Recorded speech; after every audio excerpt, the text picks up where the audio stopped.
Y'all, what's up? It's your boy Nitro Hot Fire here. Welcome to Nerd Torch TV, your spot for anime, comics, and gaming. Today we have a special guest. He is a voice actor. Hey everybody, I'm Ivan Cherry. I'm a voice actor, as Nigel said, from Toronto, Ontario, Canada. And I'm down here in Columbus at Nerdacn with my buddy Christian Vitenta.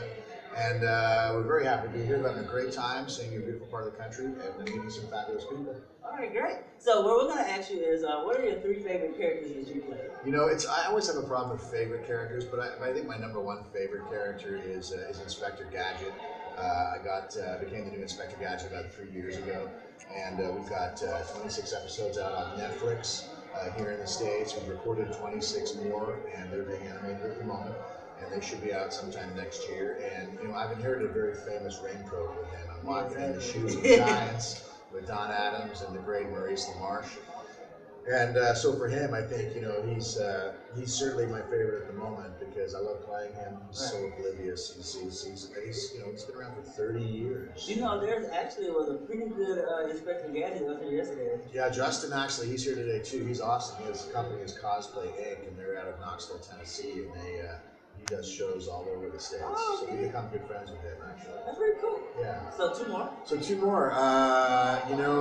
There's a show out called Camp Lake Bottom, and I got to play Santa Claus in their Christmas episode this year. It'll be coming out. And the Santa Claus is a bit nuts. He's not your traditional, just your ordinary ho ho ho. He's a little out there. So it's always fun to play characters that are way out of your natural realm of who you are, and we get to do that a lot in animation. And then, thirdly, I'd have to say that in Assassin's Creed Unity, I played a character called Le Roi des Thieves. It's set in France. That essentially means the King of the Thieves. And he lives in the catacombs under France and runs all the street thieves in Paris. And Arno, the main assassin, has one of his main missions is to come and kill me in that. And so he was a really, really fun guy to play too. Oh, great. Yeah. So now we have, what do you think your fans love from you the most, the three characters? Well, again, you know, I think Inspector Gadget has to come into it because, again, he's got that 30-year history. You know, people now who watch the original are watching it with their children, which is super cool, and the kids love it. I mean, when I meet kids at cons and I explain to them that, you know, I'm the voice of Inspector Gadget, and normally I talk like this, but when I'm doing Inspector Gadget, all of a sudden I'm talking like this, with their eyes open wide and their jaws open, and you know, it's such a cool thing for them. I also kind of feel that it's like telling them that there's no Santa Claus. Because, you know, you're breaking that illusion for them because for kids, cartoon characters are real. Right. So there's a pro and a con to that interaction with kids for sure. Two more of the fans, and if I would, well, you know, I think video games too. I was very fortunate to be able to play 25 to 30 different characters in Assassin's Creed Syndicate. So I was doing motion capture for that game for about a month, and it's cool because you know I'm in the game from beginning to end, and I got to work with and know Paul and Victoria, who played Jacob and Evie Fry. Paul's become a very, very good friend of mine. I was at his wedding. My wife and I were at his wedding a couple of months ago. So that was an amazing experience because we all just hit it off really well. All of us made a lot of good friends with each other. So that was very cool. You know, something else that fans would like actually probably is you know a show called Orphan Black. Orphan Black. I am not very familiar. That's a TV show. It's not, you know, because I do on-camera stuff as well. Orphan Black is it stars this incredible actor named Tatiana Maslany who just won the Emmy. And it's all done in Canada, and she plays like 8 to 10 different clones of herself, completely different characters, completely different accents, and she is unbelievable. This show's going to make her a huge star. Yeah. And I got to do the first 2 episodes of that. The show has been really, really popular, not just Canada, but in the States too. Obviously, she won the Emmy for it. Okay, yeah. So I was very, very pleased to be a part of that, and I know that show's going to offer a lot of fans too. That's great. Yeah. So also, right now in the industry, we have the voice actors going on strike. Would you like to speak a little bit about that? Yeah, for sure. You know, I mean, the video game industry is so huge now. It's bigger than TV and film combined. It's massive. And, you know, a lot of people, I think it's all about money, and it's not all about money. There's a couple of serious issues that the Actors Union and SAG-AFTRA has concerns about. One of them being the fact that, you know, if you're doing stunts, they don't bring in a stunt coordinator. So there's nobody actually there to make sure that the actors, safety, which is of the utmost importance, is being looked after and regarded. And so the Actors Union is looking for stunt coordinators to be included on all shoots that involve stunts. And it happens in film and TV, and it should be happening in the video game world as well.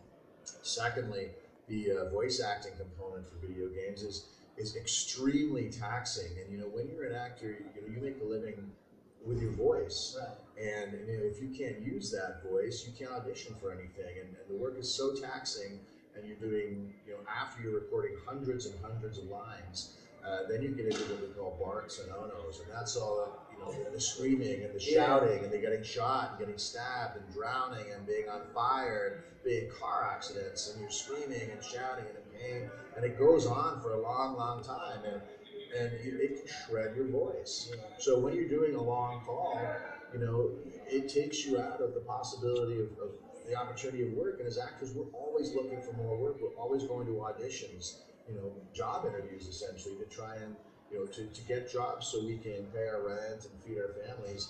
And we're just asking, the SAG-AFTRA is just asking that the calls get condensed and a little shorter, so the actors can protect their voices. And producers are coming back with, well, we'll put more tea in the booth for you, and it's, it just doesn't cut it. And that's just disrespectful. Tara Strong, who's one of the the top voice actors in the world, Tara was told by the producers that people don't really care who does the voice work anyway. People don't really care about the voice actors in video games, which is completely not true. I spent the whole weekend talking to people who play video games, and it's all about the voice actors from that point of view, because we bring stuff to it. You can't just hire somebody off the street who doesn't do these things and expect them to go and deliver it. You don't go in for an operation and accept a doctor who doesn't have any training, right? If you're not going to get in a cab with a guy that doesn't know how to drive.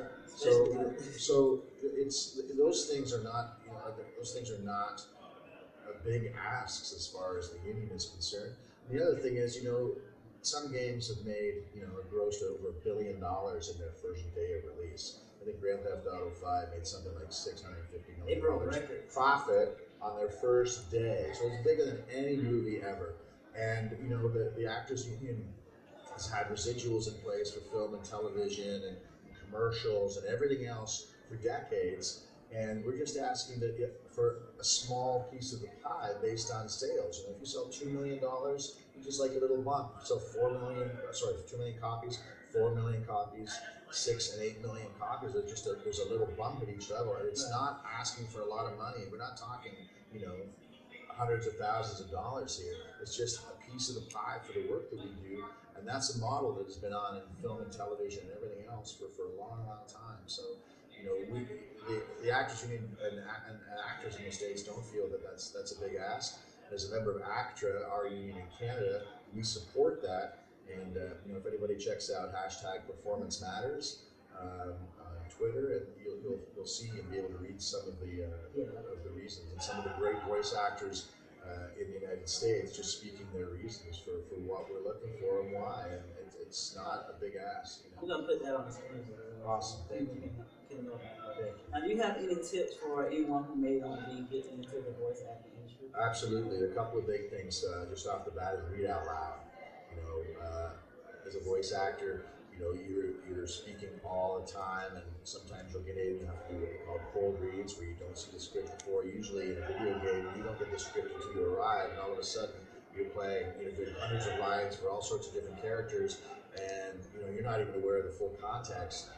You don't know the franchise of the game you're playing, because you don't get told what game it is. So that's really important, is to practice your cold reading.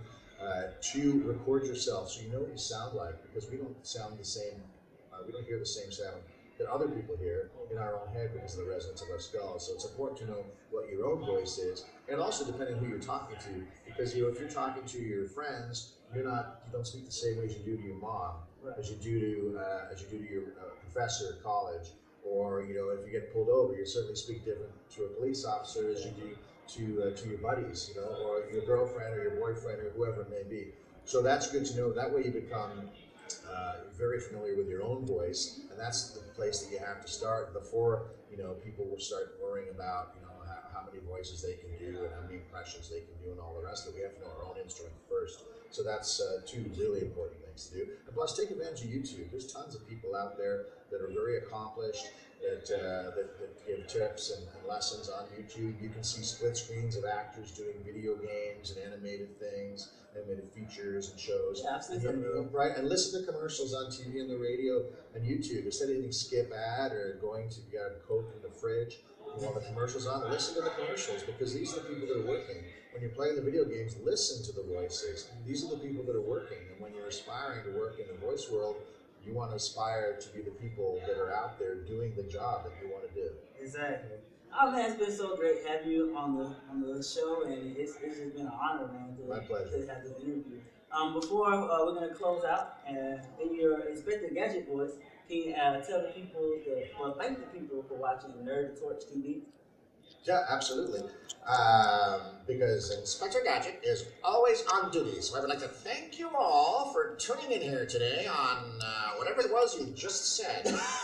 Nerd Torch TV. Nerds Watch TV. Yeah. No, Nerd Torch TV. Nerd Torch TV. Yes, that's it. Now I've got it. What is it? Nerd Torch TV. Go Gadget. Nerd Torch TV. There you go. All right, guys. Make sure you subscribe. Thanks.